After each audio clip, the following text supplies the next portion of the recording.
একটি সিভিল মামলা দায়ের হয় বিবাদী কর্তৃক আর্জি দাখিলের মাধ্যমে এবং এই আর্জি সংক্রান্ত বিষয় দেওয়া আছে সিপিসির আদেশ সাথে।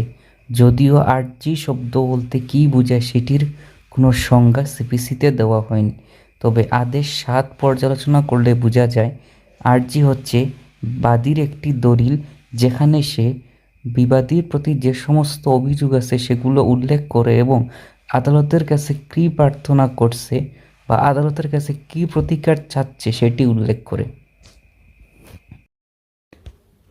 তো একটি আর্জিতে বাদী কী কী বিষয় উল্লেখ করবে তা 7 আদেশের বিধি 1 এবং এই আদেশেরই অন্যান্য বিধিগুলোতে বলা হয়েছে। তো আমরা এখন এই পয়েন্টটি বিস্তারিত দেখব যে একজন বাদীকে তার আর্জিতে কী কী বিষয় উল্লেখ করতে হবে। আদেশ 7 বিধি 1 বলছে যে মামলা দায়ের করতে হবে তার নাম, অর্থাৎ যেই আদালতে মোকদ্দমা দায়ের করতে হবে সেই আদালতের নাম উল্লেখ করতে হবে। এখন বাদী আর্জি উপস্থাপন করলো কিন্তু আদালতের নামই লিখলো না, তাইলে তো এটা হবে না। এটা প্র্যাকটিক্যাল নলেজ যে বাদী যে আদালতে দায়ের করবে তার নামটা উল্লেখ করতে হবে। সো এইটা যদি না করে তাইলে তো আর মামলাই হবে না। সো এটা অবশ্যই বাদী করবে, যে আদালতে মোকদ্দমা দায়ের করবে তার নাম, এটা কোনো সময় স্কিপ করবে না বাদী। তারপর বলছে বাদীর নাম, বর্ণনা এবং বাসস্থান, অর্থাৎ বাদীর নাম, বাদীর পিতার নাম, মাতার নাম, বাদী কোথায় বসবাস করে, এই সমস্ত তথ্যগুলো উল্লেখ করতে হবে আর্জিতে। এরপর বলছে বিবাদীর নাম, বর্ণনা এবং বাসস্থান, এই বিবাদীরও নাম, তার পিতার নাম, সে কোথায় বসবাস করে, এই সমস্ত উল্লেখ করতে হবে। এরপর যেটা বলছে বিধি 1, বাদী এবং বিবাদী নাবালক বা প্রতিবন্ধী হলে তার বিবরণ, অর্থাৎ বাদী এবং বিবাদী কিংবা বাদী বা বিবাদী যে কেউ একজন যদি নাবালক অর্থাৎ মাইনর, প্রতিবন্ধী বা আনসাউন্ড মাইন্ড হয় তাহলে তার একটি বিবরণ উল্লেখ করতে হবে। এরপর যে পয়েন্টটি বলছে বিধি 1, এটা অনেক গুরুত্বপূর্ণ। এটা হচ্ছে মামলার কারণ ও উৎপত্তির সময়, অর্থাৎ মামলার কজ অফ অ্যাকশন। একটি আর্জিতে যদি বাদী এই কজ অফ অ্যাকশন উল্লেখ না করে তাহলে এই আর্জিটি আদালত প্রত্যাখ্যান করে দেবে এবং এটি বলা আছে এই আদেশের বিধি 11-তে। সো বাদীকে অবশ্যই মামলার কজ অফ অ্যাকশন উল্লেখ করতে হবে। এখন এই কজ অফ অ্যাকশন সম্পর্কে আমি একটি উদাহরণ দিচ্ছি, তাহলে সেটা সহজে বোঝা যাবে। ধরেন আমি আপনার কাছ থেকে 1 লক্ষ টাকা কর্জা নিয়েছি এবং বলেছি যে 3 মাস পর দিয়ে দেব, কিন্তু 3 মাস পর আমি আর এটা ফেরত দেইনি। এই যে এটা ঘটনা ঘটলো, আমি যে দেইনি, এই না দেওয়ার ফলেই কজ অফ অ্যাকশন অ্যারাইজ হয়েছে। অর্থাৎ এখন বাদী যখন আর্জি লিখবে তখন এটা উল্লেখ করবে যে আমি 1 লক্ষ টাকা খরচ নিছি, 3 মাস পর সে রিকোয়েস্ট করছিল কিন্তু আমি দেইনি।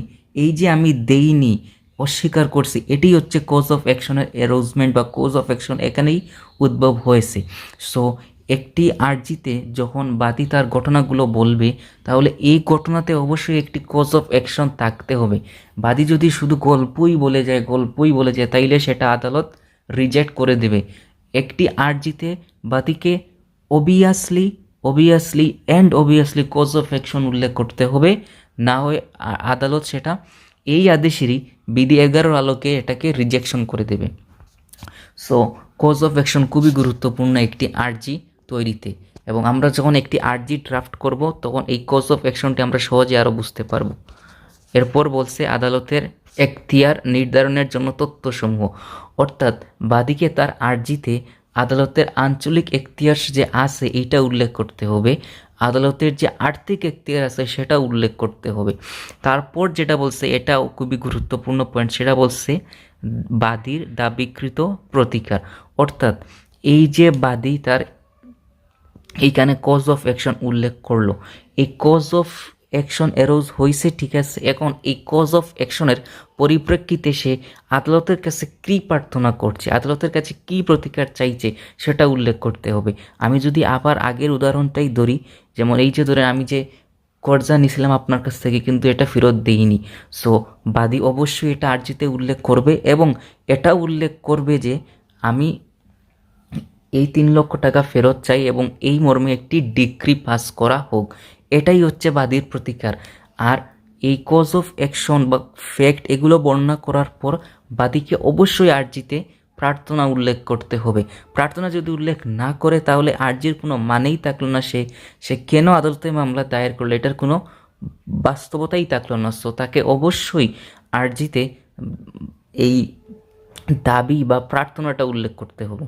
এখানে বলছে যে বাদী যদি সেট অফ যদি করে তাহলে এই সেট অফের পরিমাণটা উল্লেখ করতে হবে, এবং বাদী যদি তার কোনো দাবিকে ছেড়ে দেয় অর্থাৎ রিলিঙ্কুইশ করে দেয় তবে সেটিকে উল্লেখ করতে হবে।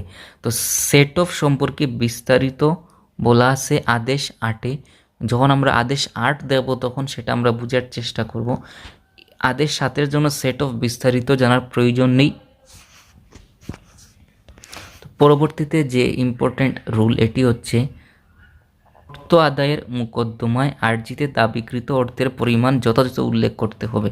অর্থাৎ অর্থ আদায়ের মোকদ্দমায় আমি আপনাকে একটু আগে যে উদাহরণ দিছি যে এই যে আমি 1 লক্ষ টাকা ফেরত দেইনি, এটা কিন্তু অর্থ আদায়ের মোকদ্দমা, কারণ আমি ঋণ নিছিলাম কিন্তু এটা ফেরত দেইনি, এখন এই অর্থটা আমি পরিশোধ করতে হবে আমাকে। সো এটা হচ্ছে বাদীর পাওনা। এখন এটা হচ্ছে অর্থ আদায়ের মোকদ্দমা। সো বাদী যখন আর্জি লিখবে তখন এই অর্থ আদায়ের মোকদ্দমায় তাকে স্পষ্টভাবে উল্লেখ করতে হবে যে আমি 1 লক্ষ টাকা পাই। এটা বলতে পারবে না যে আমি সম্ভবত 1 লক্ষ টাকা পাই, এরকমভাবে সে বলতে পারবে না। অর্থ আদায়ের মোকদ্দমায় তাকে অবশ্যই যে অ্যামাউন্ট পায় সেটা উল্লেখ করতে হবে। এটাই বলছে এই আদেশের রুল 2।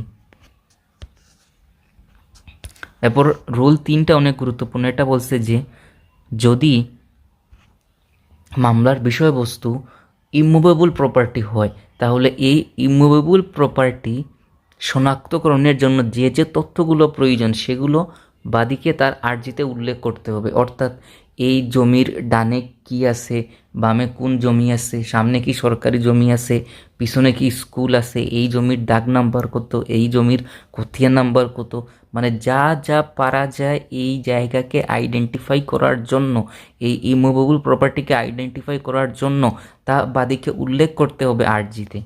প্রত্যেক আর্জিতে প্রতিকার সুনির্দিষ্টভাবে উল্লেখ করতে হবে। অর্থাৎ বাদী যে আর্জিটা উপস্থাপন করলো এই আর্জির এই ঘটনাগুলোর প্রেক্ষাপটে সে কী দাবি করছে, তার প্রার্থনা কি, এইটা উল্লেখ করতে হবে।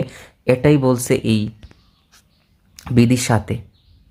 তো আরেকটি ইম্পর্ট্যান্ট বিধি আছে এখানে হচ্ছে বিধি 6 বা রুল 6।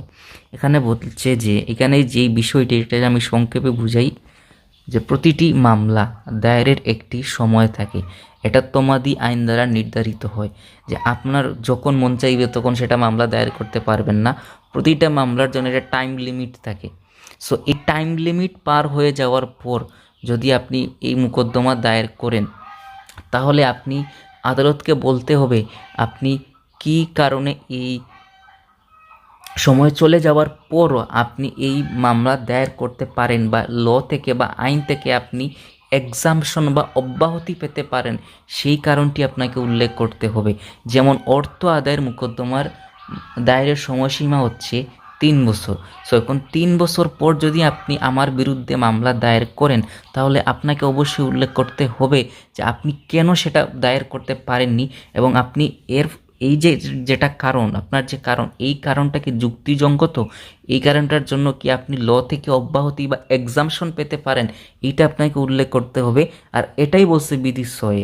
এখন আমরা একটি প্লেন ড্রাফট দেখলে এই পুরো জিনিসটা আমরা ধরতে পারবো আরও সহজে।